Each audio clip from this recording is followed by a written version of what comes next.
Good afternoon students.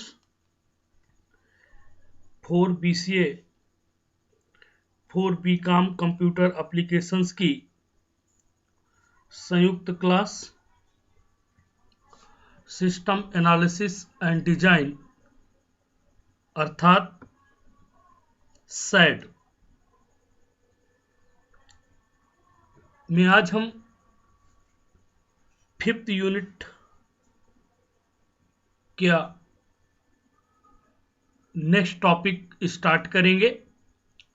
Last class में हम लोगों ने DRS DPR disaster recovery planning पढ़ा था कि डिजास्टर रिकवरी है क्या, आपदा प्रबंधन में आपदा आने पर हम कैसे प्रबंधन कर सकते हैं और किस तरह से हमको तैयार रहना चाहिए।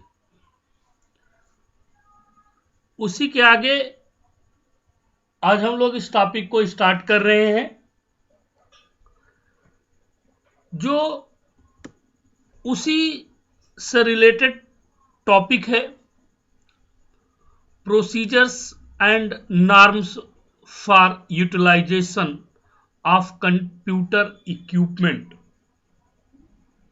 मतलब कंप्यूटर उपकरण को यूज करने के कायदे कानून। किसी भी कंपनी के लिए,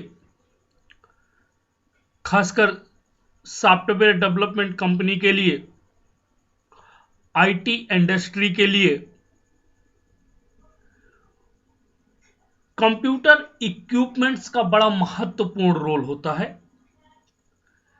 देखिए, इंडस्ट्री किसी की भी हो, कार्य कैसा भी हो, लेकिन उस कार्य को करने के लिए यूज होने वाले इक्विपमेंट्स उसके लिए बड़े महत्वपूर्ण होते हैं, क्योंकि अगर उनके इक्विपमेंट्स को किस प्रकार प्रयोग में लाना है, किस प्रकार प्रयोग में नहीं लाना है, किनको प्रयोग करने के लिए देना है, किनको प्रयोग करने के लिए नहीं देना है, ये बड़ा महत्वपूर्ण प्रश्न होता है।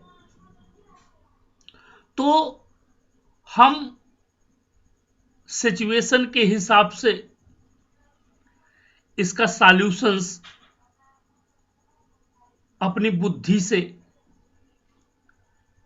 ढूंढने की कोशिश करते हैं, लेकिन यहां पर चूंकि हमें कुछ नहीं करना, हम जिस जगह कार्य कर रहे हैं या जो हमसे कार्य करवा रहे हैं उनके अपने कुछ नियम कायदे कानून हैं, उन्हीं नियम कायदे कानून से हमें काम करना है।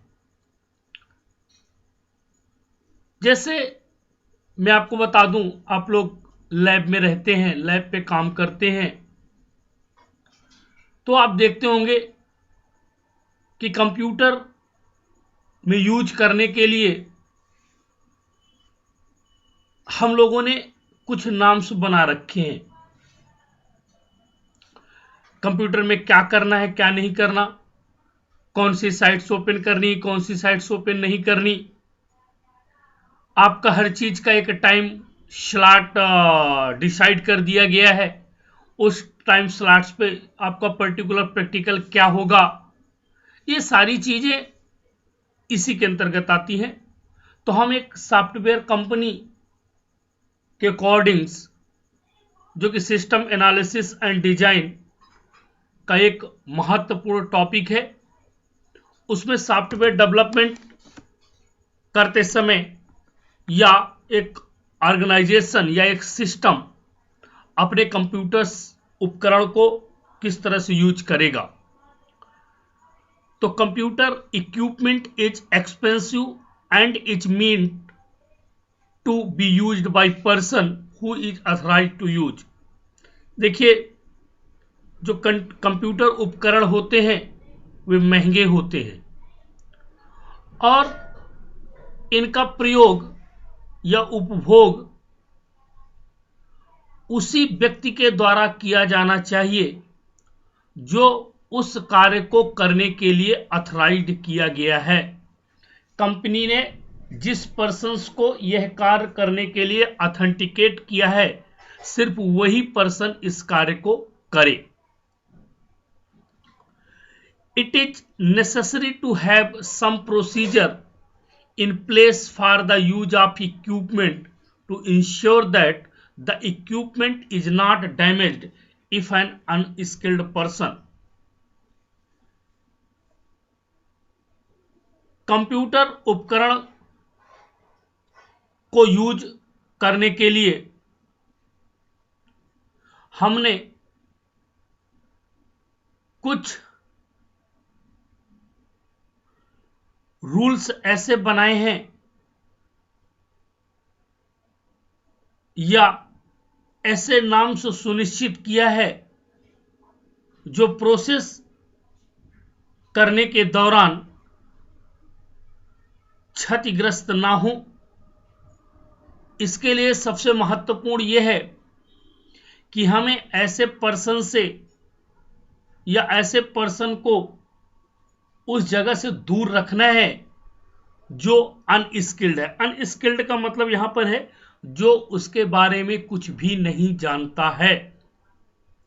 पढ़ा लिखा होना महत्वपूर्ण यहां पर नहीं है, महत्वपूर्ण यह है कि कंप्यूटर पर काम कौन कर लेता है। तो ऐसे लोगों से हमें उससे दूर रखना है ताकि हम उसको उसमें क्षति होने से उसे बचाया जा सके। Procedure are also needed to ensure that the user is using it for legitimate purpose and is authorized to use it। तथा हमें यह सुनिश्चित करना आवश्यक हो जाता है या हम ये कहें कि हमें यह सुनिश्चित करना है कि जो उन इक्विपमेंट्स को यूज कर रहे हैं या यूज कर रहा है, क्या वो उसी कार्य के लिए यूज कर रहा है जिसके लिए उसे ऑथराइज्ड किया गया है, या कहीं अन्य कार्य तो नहीं कर रहा है। इसके लिए हमें पहले से उसे बताना पड़ेगा कि आप ऐसी कोई भी अनऑथराइज्ड एक्सेस नहीं करेंगे जो आपके कार्य के अलावा हो, क्योंकि ऐसे केसेस में प्रॉब्लम ये आ जाती है कि हमने जिस कार्य के लिए सिस्टम को अलॉट किया है और संयोग से वो सिस्टम अनऑथराइज्ड अनऑथेंटिकेट वर्क को करते करते डैमेज हो जाता है या कोई प्रॉब्लम आ जाती है, तो फिर हमारा निश्चित वर्क नहीं हो पाता है। For example, the system should not be used by someone for doing personal and private research or processing if the organization's rule do not allow this।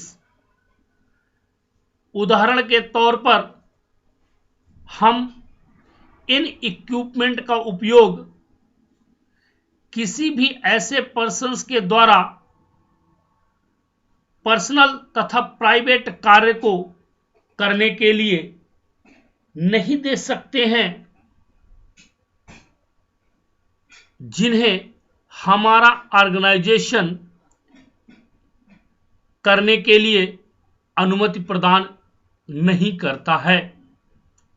यदि ऐसे कार्यों को करते हुए कोई पाया जाता है या कोई ऐसे कार्य कर रहा है तो ऑर्गेनाइजेशन उसके लिए उसे पनिश करने के लिए कुछ ना कुछ एक सिस्टम बनाए ताकि ऐसे नॉर्म्स को स्ट्रिक्टली फॉलो करवाने में कोई समस्या ना हो। क्योंकि यदि ऑर्गेनाइजेशन का रवैया ढुलमुल रहेगा, ढीला ढाला रहेगा, तो कोई भी उसकी बातों को नहीं मानेगा। तो हम उसमें ये एक्सक्यूज नहीं दे सकते कि यह मेरा व्यक्तिगत रिसर्च है या मेरा निजी कार्य है। नहीं, आपका पर्सनल और प्राइवेट कार्य के लिए आप अपने सिस्टम का यूज करें, आप अपने पर्सनल टाइम का यूज करें, जिससे ऑर्गेनाइजेशन पे होने वाले कार्यों में किसी भी प्रकार का व्यवधान ना हो। The equipment should also not be used for performing illegal activities. Means ऐसे इक्विपमेंट को परफॉर्म करने की अनुमति नहीं देना चाहिए, नहीं देंगे जो इलीगल एक्टिविटीज हों। इलीगल एक्टिविटीज का मतलब अवैध गतिविधियां, ऐसी जो उस सॉफ्टवेयर से रिलेटेड नहीं है या आपके ऑर्गेनाइजेशन से रिलेटेड नहीं है, ऐसे किसी भी कृत्य को करने की परमिशन नहीं दी जा सकती है। Most organizations have certain laid out procedure and norms for use of equipment. These include, अधिकांशतः ऑर्गेनाइजेशन इन इक्विपमेंट्स को यूज करने के लिए कुछ निर्धारित प्रोसीजर और नॉर्म्स या मापदंड, जिनको कहते हैं मानदंड कहते हैं, निर्धारित करता है। उन्हीं मापदंडों के अनुसार एम्प्लॉय या यूजर कार्य करने के लिए बाध्य होता है। यदि वो ऐसा करता नहीं पाया जाता है तो हम फिर उसके लिए अलग से कुछ ना कुछ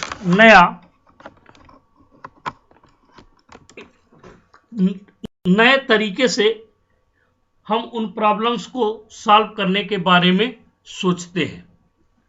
यदि इसको पॉइंट आउट किया जाए तो कुल 3 पॉइंट इसके बनते हैं।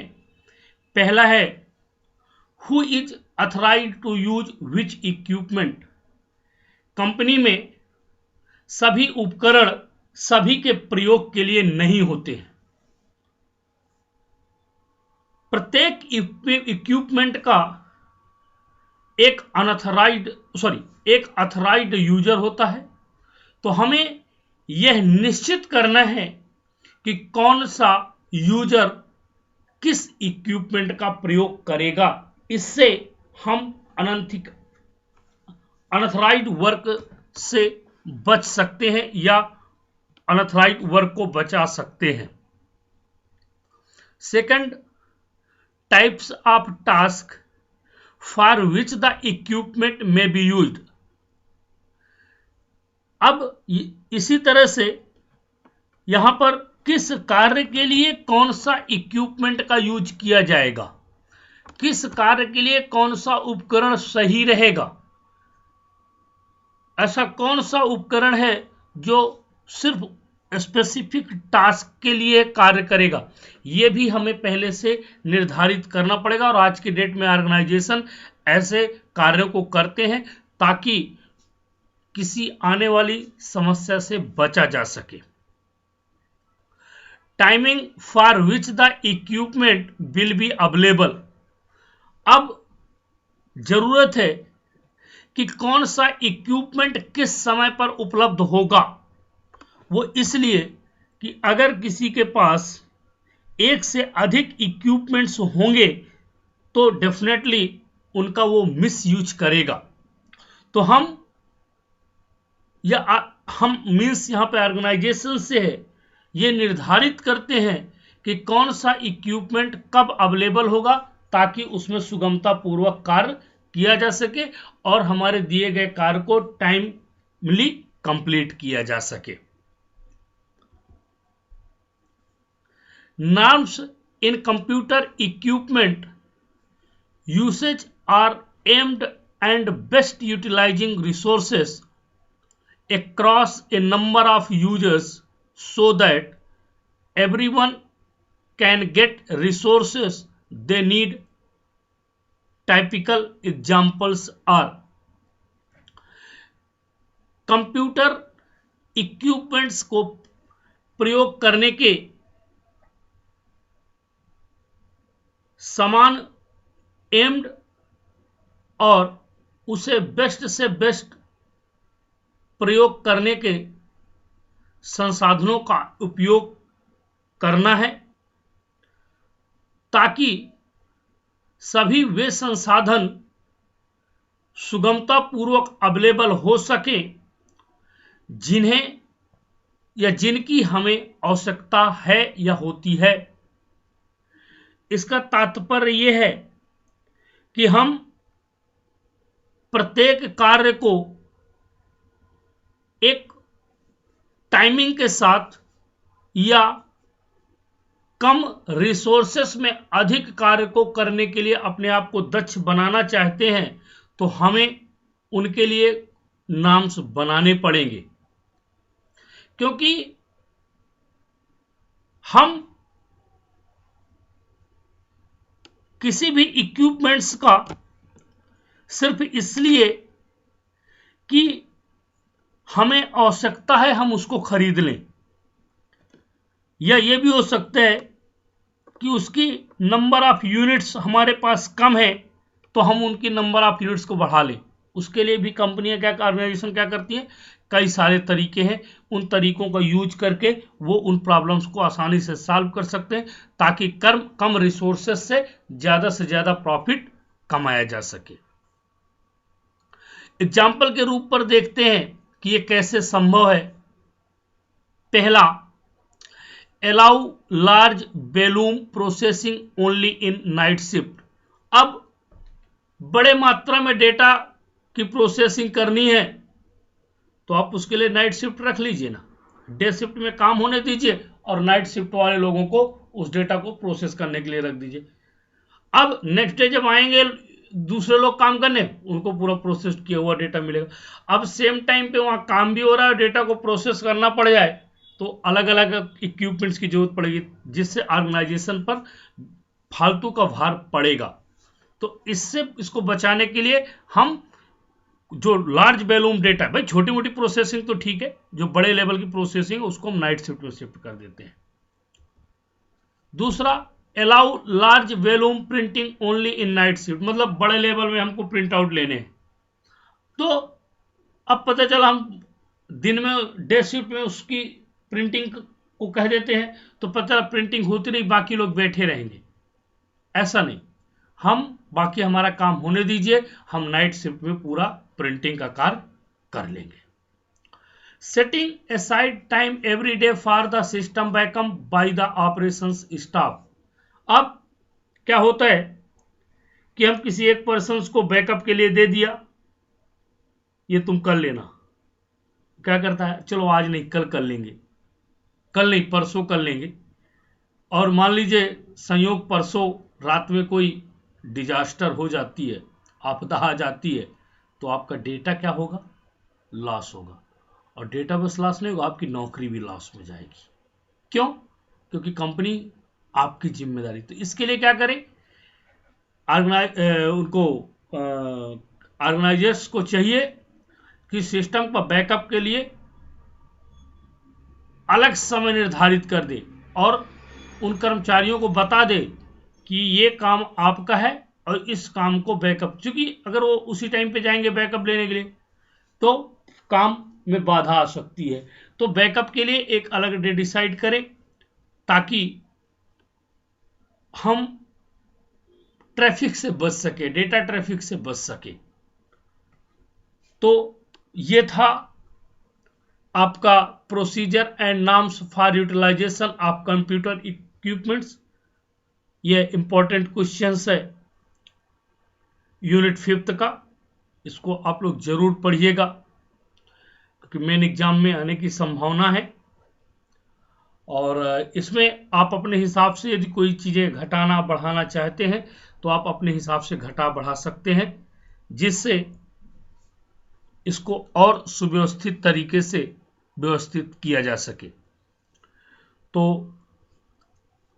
लास्ट क्लास में मैंने 2 केस स्टडी आप लोगों को दिया है, जब मैंने मैसेज भी आपके व्हाट्सएप अकाउंट्स पे किया हुआ ग्रुप पे, लाइब्रेरी मैनेजमेंट और होटल मैनेजमेंट सिस्टम। तो इसको करना है आप लोगों को और यही आपका असाइनमेंट्स होगा। इसी के आधार पर मैं आप लोगों को मार्क्स इंटरनल्स प्रोवाइड करूंगा। तो आप लोग इसको करिएगा। कहीं पर भी कोई समस्या हो तो आप मुझे बताइएगा, नहीं समझ में आ रहा हो या कोई और प्रॉब्लम हो तो आप लोग जरूर मुझसे शेयर करिएगा। Thank you.